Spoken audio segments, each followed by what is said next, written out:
Here we go, everybody. New matchup, red versus blue. We will find out the winner here. 8 and 11. The red dice wins. Good evening, everybody, and welcome to tonight's topic, the Fireside Effect.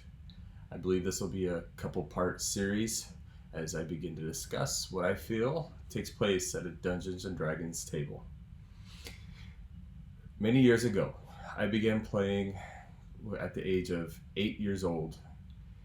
I wandered into my next-door neighbor's house, the Kissingers, and sat down and began looking at books that were amazing. They told stories of your imagination, of whatever could come to your mind and into your imagination.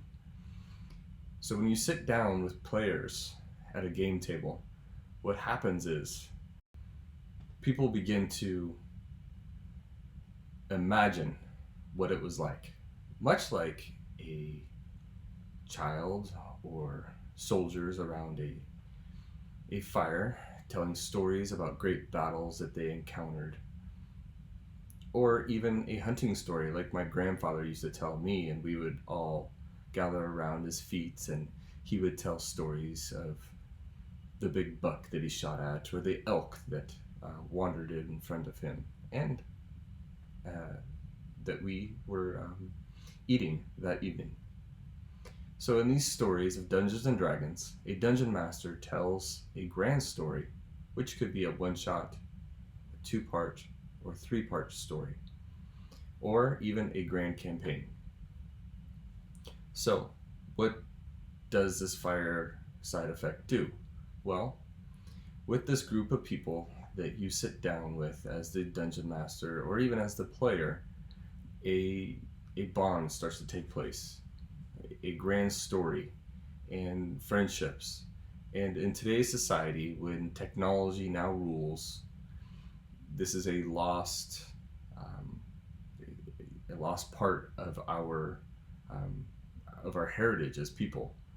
And this great game brings this to life, in which a powerful element, while playing Dungeons and Dragons online is a great thing, and I do not knock that at all, there is a much more powerful thing that takes place when you sit down at a table with a dungeon master or even a master dungeon master as myself, and a grand story takes place.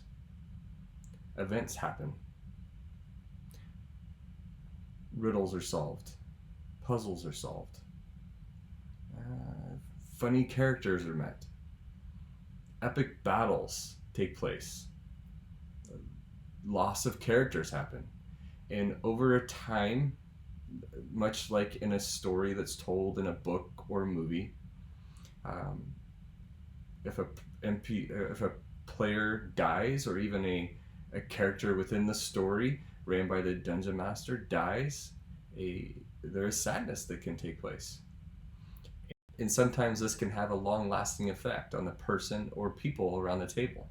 Yes, it's just a game of imagination, but there's a bond that takes place between the character that you're playing and the people that you're around with, playing and engaging with in this grand story. So if you're curious about this game, if you're wondering about this game, if you're like, what the heck is he talking about? What I'm telling you is there is a primal thing that takes place at the gaming table, which is people sit down, they engage in a story, much like what you read in a book or watch in a movie.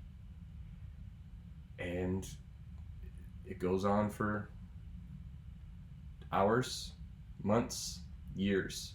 Until next time, friends, I'm your Dungeon Master, the Vault.